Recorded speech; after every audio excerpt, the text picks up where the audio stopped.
Hello friends, मैं आई हुई थी लखनऊ के डॉक्टर भीमराव अम्बेडकर पार्क में, जहाँ पे आज साहित्य आज तक का प्रोग्राम था। आप बाहर का व्यू देख सकते हैं। सबसे पहले यहाँ पे एक रजिस्ट्रेशन करवाना था, उसके बाद हमें अंदर एंट्री नहीं थी। अब अंदर का व्यू देखते हैं। वीडियो बनाने के चक्कर में मैं गिरते गिरते बच गई।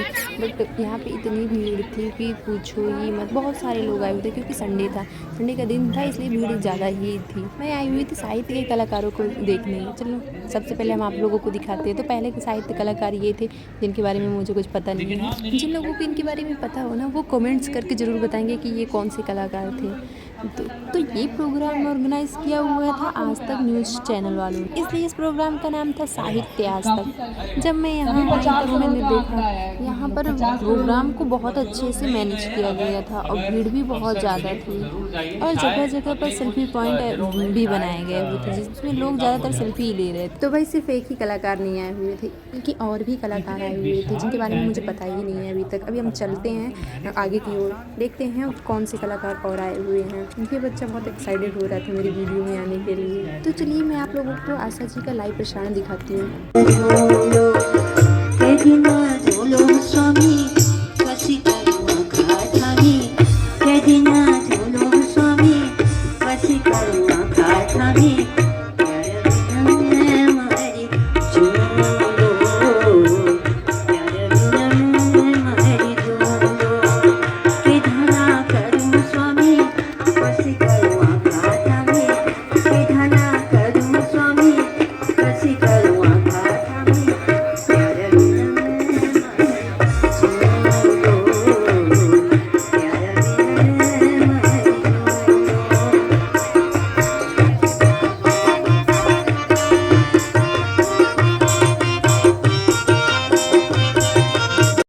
आपको पता है कि कुछ भी प्रोग्राम चलता है तो उसमें ऐड ज़रूर आता है। तो 2 मिनट के बाद दूसरा प्रोग्राम जारी हो गया।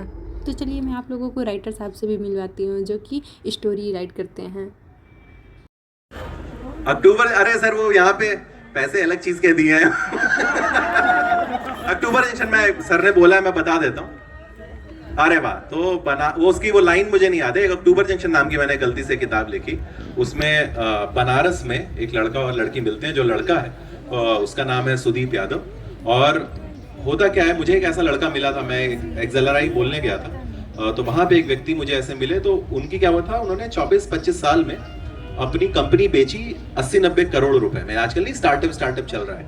तो मुझे सही में एक ऐसे व्यक्ति मिले थे। तो उन्होंने जब 80-90 करोड़ में बेच ली अपनी कंपनी, तो अब उसको समझ ही नहीं आया कि वो करे क्या उस पैसे का। अभी थोड़े दिन पहले एक आया था ट्विटर पे और हर जगह ना कि कोई बहुत फाउंडर है, उसके पास बहुत पैसे हो गए 400-600 करोड़, उसे समझ नहीं आ रहा लाइफ का वो क्या करे। तो मुझे ये लगा, जब हम कहानियां लिखते हैं तो हम सोचते हैं किसी कैरेक्टर के पास कुछ ना हो तो उसे हम दिलवा दें उस कोशिश में।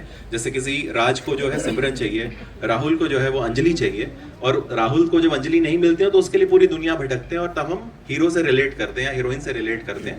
जैसे अगर आप ध्यान दें दिलवाले दुनिया ले जाएंगे में जो राज को सिमरन चाहिए थी, तो उस समय से पहले तक अगर आप 90s की फिल्में देखेंगे तो जो हीरो है वो हीरोइन के बाप को जरूर मारता था एक बार पिक्चर में, है ना। राज वो पहला हीरो था जिसने कहा कि नहीं मैं लड़ूंगा नहीं, मैं दिल जीत के ले जाऊंगा यहाँ से।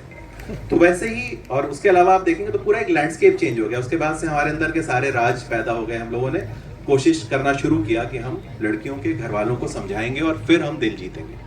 तो इसमें सुदीप यादव जो कैरेक्टर है ये बहुत अमीर हो गए और एक बुक माई ट्रिप नाम की कोई वेबसाइट चलाते हैं। मैं 6 साल पहले लिखी थी। सर क्या होता है, जब आप किताब लिखते हो, और आप में से जो लोग भी कभी जीवन में किताब लिखेंगे या लिख चुके होंगे, तो किताब गर्लफ्रेंड की तरह होती है। जब आप लिख लेते हो तो ब्रेकअप हो जाता है, फिर आपको याद ही नहीं आता है ना।